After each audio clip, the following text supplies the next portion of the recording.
ပြောပါလေ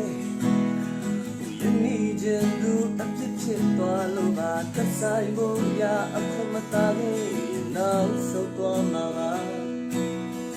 မောင်းထုတ်ပြလိုက်ပါလားကစားဖို့အယုတ်တရုတ်ရတယ်လို့ပြောပြီးမင်းကစားတော့မလားဒီမနာထားရက်စတော့မလားအိမ်မက်ချင်ပါပဲဒီရရသည်ခွေဝမလာစီရဲခွေ